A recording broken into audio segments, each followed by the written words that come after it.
Welcome to the program. I'm Millicent Walker in Lagos. We begin with Russia's invasion of Ukraine as President Vladimir Putin has accused the West of fueling the war there, but says the United States and its allies will ultimately have to talk to Russia about the future. Russian President said this during his annual address to the Valdai Discussion Club, the new centers of the global order. He says, and the West will have to begin a conversation about the future. The earlier, the better. Mr. Putin also charged that the West was blinded by colonialism and said it was trying to contain the rest of the world. He said dominion of the world is precisely what the West has decided to stake in this game. But this game, he says, is a dangerous, dirty and bloody one. The Russian leader also commented on climate change, NATO, the US dollar as a weapon, and hailed traditional values in the combative anti-West speech in Moscow. An infrastructure facility on the outskirts of Zaporizhzhia, southeastern Ukraine, was hit in Russian attacks this morning, according to a Ukrainian military official. The attack caused a fire, but no casualties. The head of the region's military administration, Alexander Staruk, said the enemy attacked the outskirts of Zaporizhzhia overnight. According to preliminary information, there were 3 shells of the MLRS Smerch. There were no casualties. The infrastructure facility was hit and a fire broke out, which was extinguished in time by the state's emergency service. He also said on Telegram that windows in 10 apartment buildings, educational institutions were damaged. Roofs, doors and windows were destroyed in more than 10 private houses. The entire street was left without electricity. And to Russia, saying that the provisions of the Black Sea grain deal to ease Russian agricultural and fertilizer exports were not being met, and that Moscow was yet to make a decision on whether the agreement should be extended. Foreign Ministry spokeswoman Maria Zakharova told reporters that the West had not taken sufficient steps to ease sanctions on Russia's logistics, payments and insurance industries to facilitate Russia's exports. The deal, struck in July for 120 days, is set to expire in the second half of November. In the context of the second part of the deals regarding Russian grain and Russian fertilizers, which we happily will supply to those countries who need them, the accounts of the appropriate bank are simply blocked and operations cannot be completed. Payments are not possible because accounts are blocked, and they are blocked due to Western sanctions. Despite all assurances that there are no problems, the problems do exist.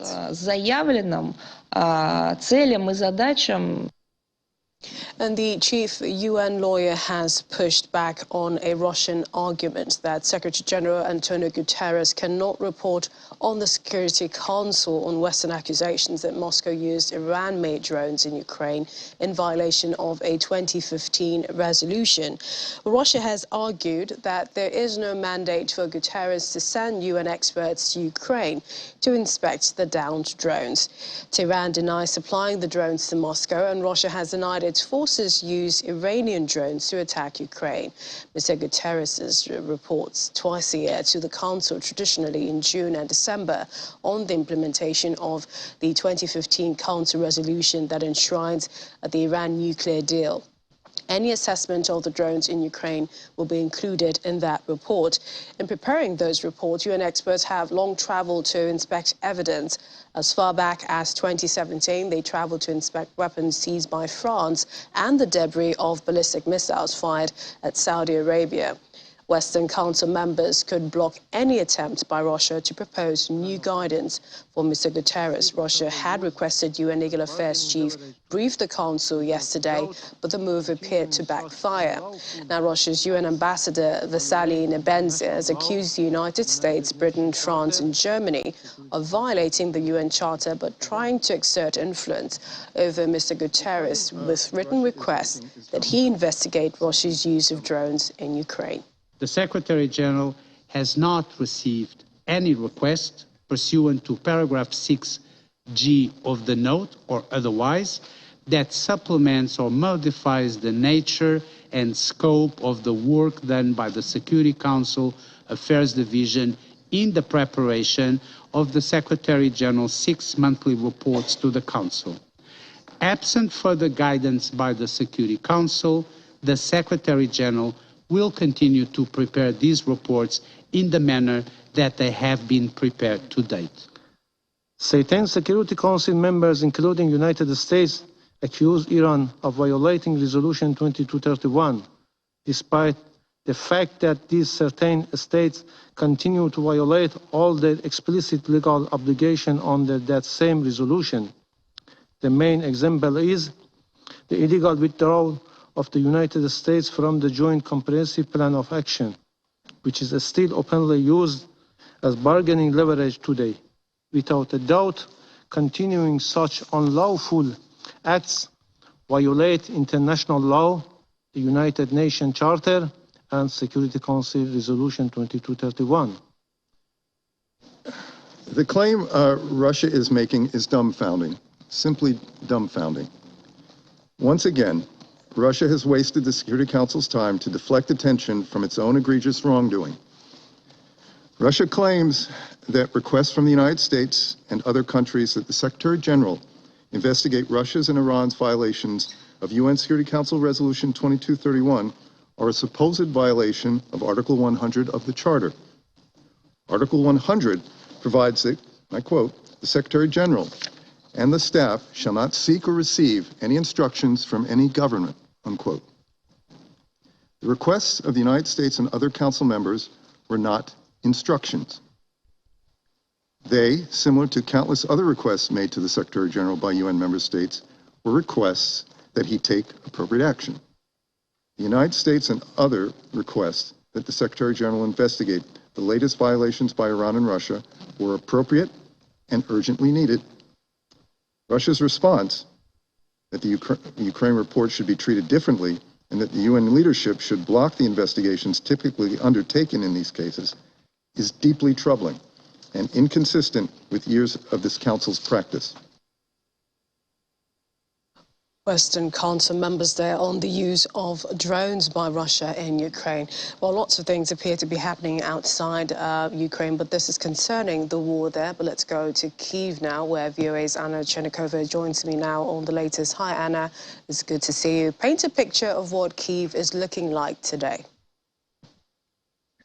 Good evening. Well, Kyiv is quite dark today in terms of the lightning, I should say, and this is the first thing that that comes to mind when you ask about Kyiv. So, in terms of in terms of mind of people and in terms of mood of people, there are no actually any.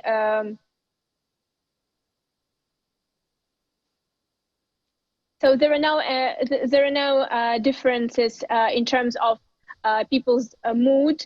I should say people are quite optimistic despite anything, and this is really something that I should highlight because it's important in these all conditions. However, there are problems with electricity, and these problems actually continue. And today, as you already mentioned, there were additional attacks, not only Zaporizhzhia, but also Kyiv region and other regions of Ukraine. I should say that the company, the supplier of electricity, the biggest supplier of electricity in Ukraine, announced that actually the shortages of electricity will continue and will increase in the capital, in Kyiv in particular, and also in the region.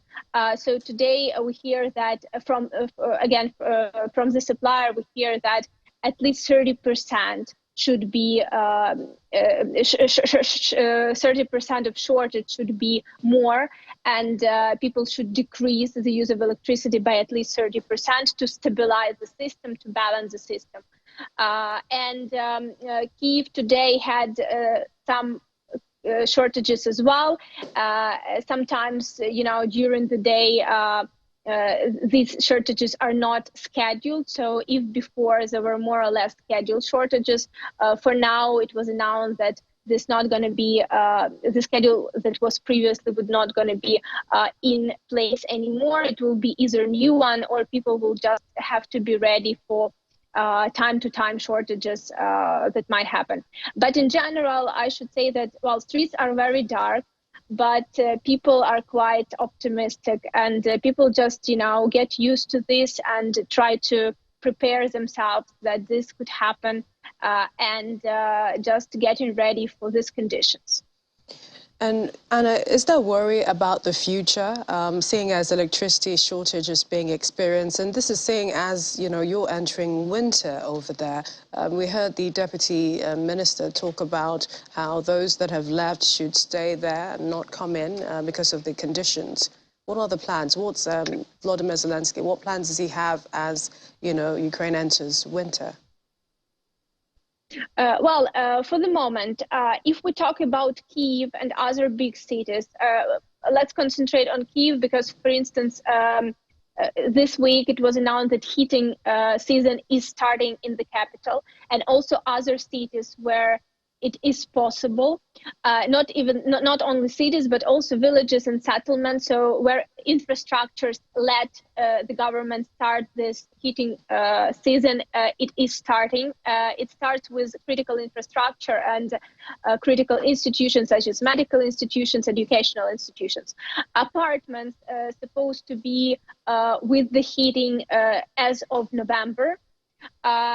Again, we're talking here about big cities and those areas which were not affected as much that this could not, be happening. If we talk about recently liberated areas, most of them not going to have heating season, and in particularly east parts like Kharkiv region, a lot of settlement there would not be having any opportunity to have heating this winter, unfortunately, and people are either government is either evacuating people or making sure that they are aware of what consequences could be, and if they decide to stay, they either have to have enough wood to actually heat their houses, or if there is electricity, they can rely on certain electricity heating. But again, electricity is not really a reliable really source for the moment because anything can happen, and electricity is already in shortage for now. So electricity heating is not really a reliable source. So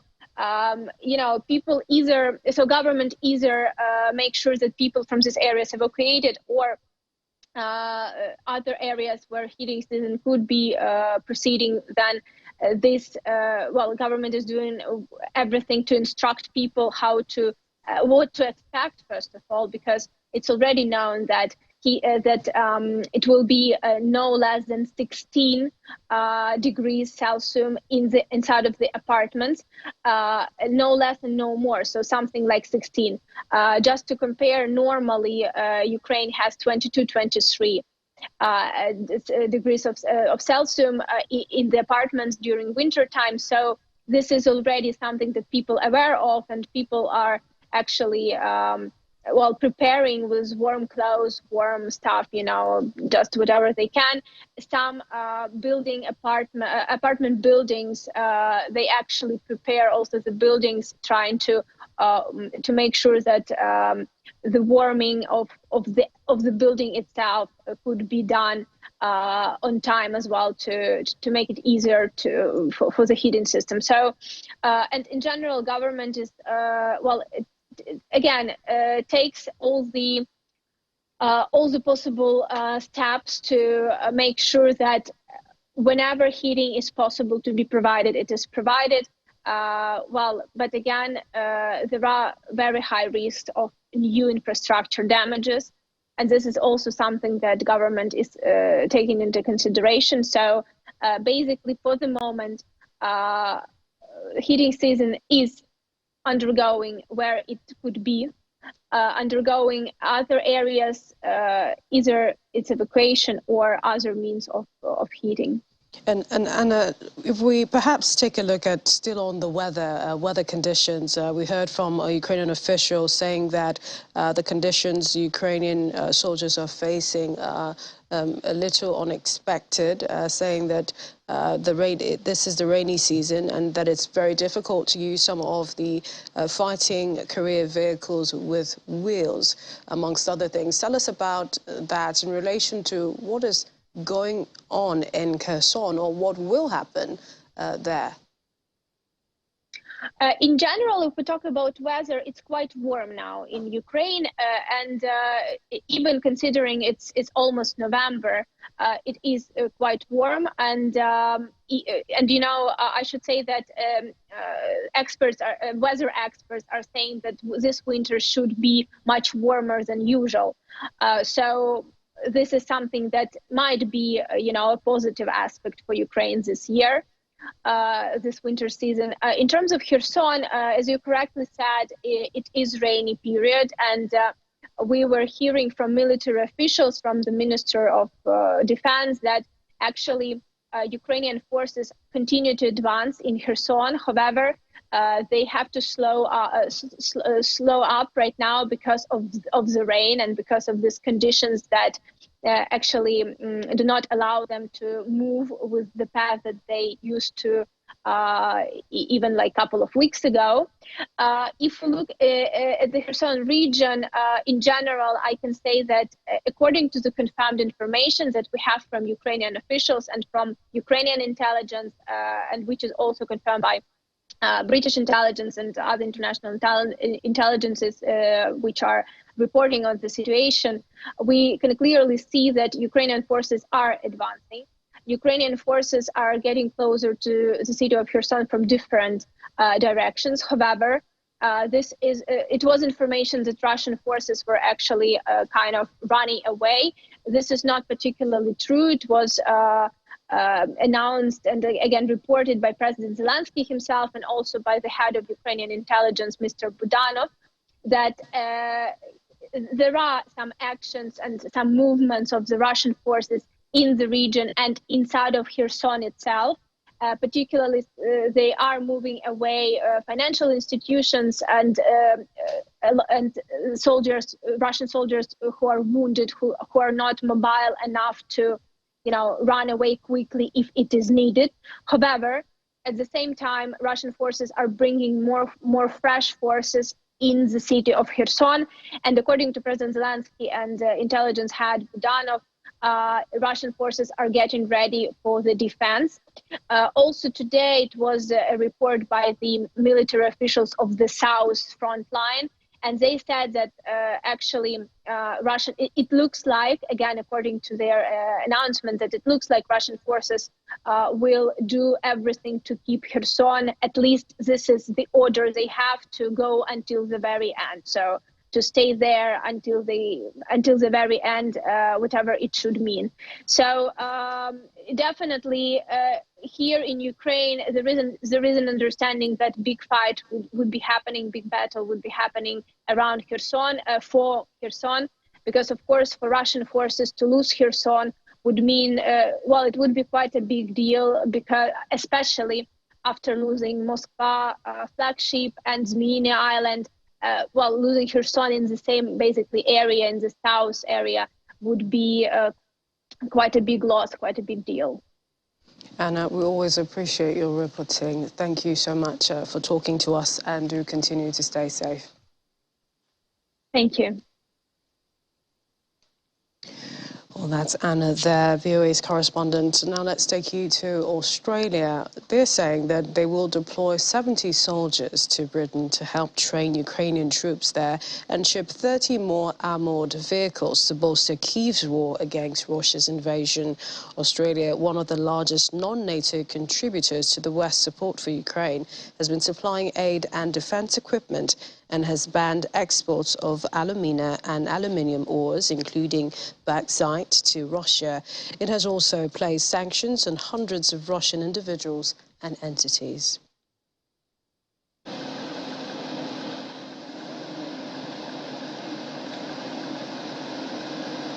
Well, no, I think we expect this now to be a protracted conflict. That's really what has evolved over the last few months. We've obviously put in place a very significant package of support for Ukraine already, and we're in the process of getting that to Ukraine, and Ukraine is very grateful for it. But we're mindful that Ukraine needs to now be supported over the longer term if we're going to put Ukraine in a position where it can resolve this conflict on its own terms. And so this tranche is very much focused on that, both in terms of making sure that we are helping in a UK-led initiative in respect of training, and also extending the line of bushmasters that we will be providing to Ukraine.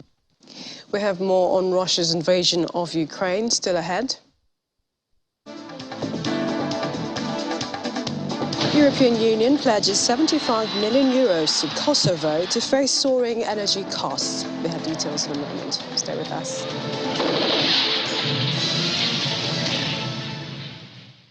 Welcome back. We continue with stories on Russia's invasion of Ukraine, where Ukraine has boosted its forces in the northern region near Belarus to counter an impossible renewed Russian attack across the border. Alexei Harumov, deputy head of the General Staff's main operations directorate today, told a news briefing. He added that Russia continued to launch Iranian-made loitering ammunition Shahed drones from Belarusian territory. Belarus is Russia's main ally in the conflict and has allowed Russian forces to use its territory as a springboard to attack Ukraine. Ukraine has boosted its forces there to prevent any attack. And residents of Krasnoyarivka, a city in the Ukrainian-controlled territory of Donetsk, received an aid delivery from regional police handout, according to a video released yesterday. The footage showed the city's residents queuing up to receive water, other essentials. First aid equipment was also handed out, and the sick and injured were taken away for further treatment.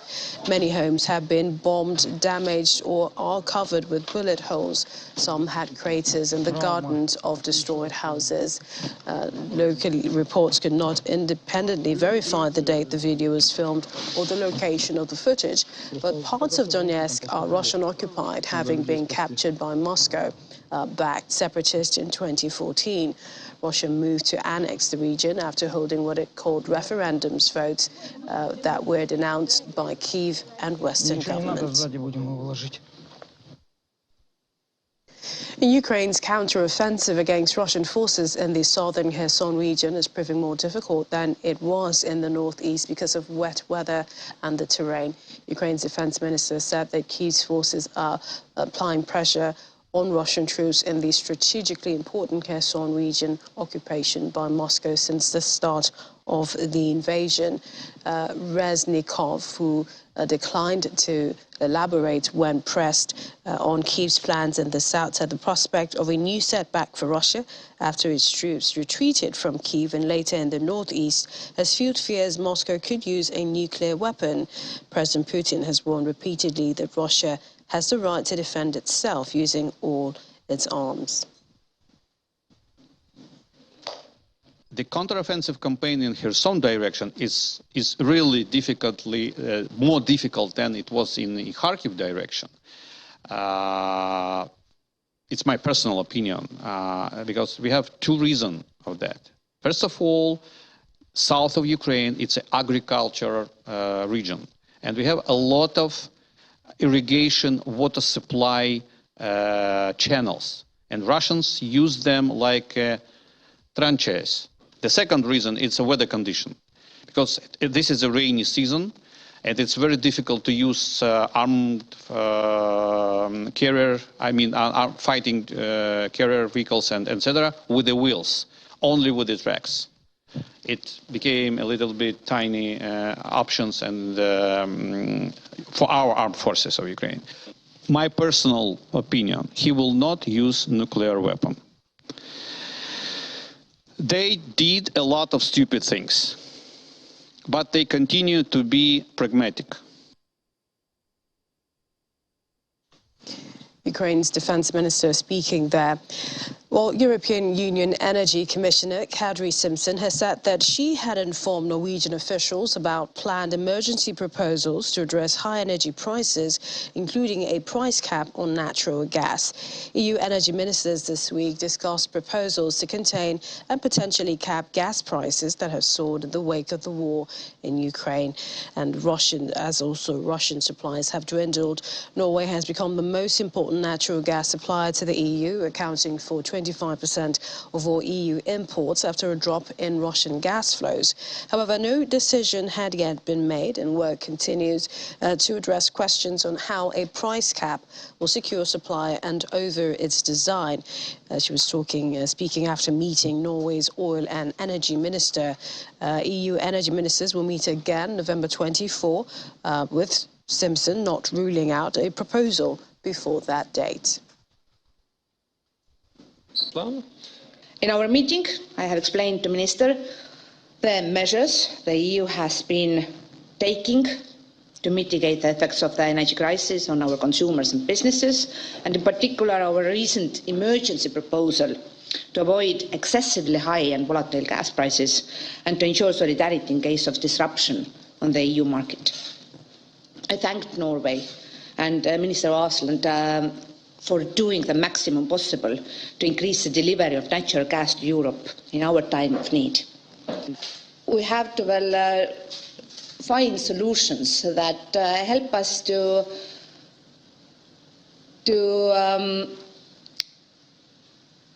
calm down the gas market in the way that our consumers and businesses can keep operating and will not lose their level playing field against other global market regions.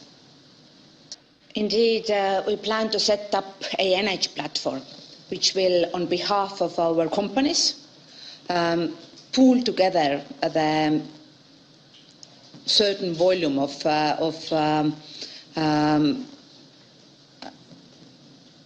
consumption. And this is our proposal to member states, that it should cover at least 15% of our underground gas storage capacity. That equals to 13.8 billion cubic meters of gas. It might be bigger if our neighbouring countries, who are welcome to join this platform, Ukraine, Moldova, Western Balkan countries, are willing to participate. And by doing so, we will have a chance to avoid a situation where different EU companies will bid against each other, and by doing so, will drive the prices up. And for German Chancellor Olaf Scholz, the EU energy ministers will have much work to do, but a solution could be found to contain speculative spikes in gas prices. The energy crisis is threatening recession in Europe. As it recovers from the COVID pandemic, many countries, including Germany, are looking for alternative sources of energy. Mr. Scholz said that Germany was building up its liquefied natural gas, LNG, capacities, and its terminals would be able to supply European neighbours as well from 2023.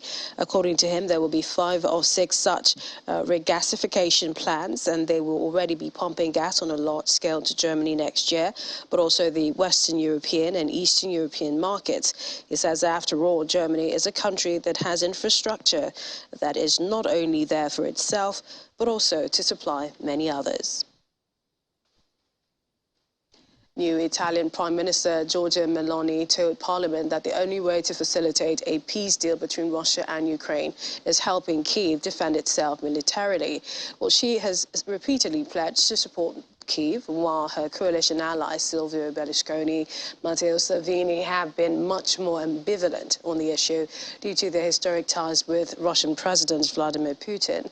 Ms. Meloni said that while the arms Italy supplies to Ukraine are not decisive for the outcome of the war, they are vital for Italy to maintain its international credibility.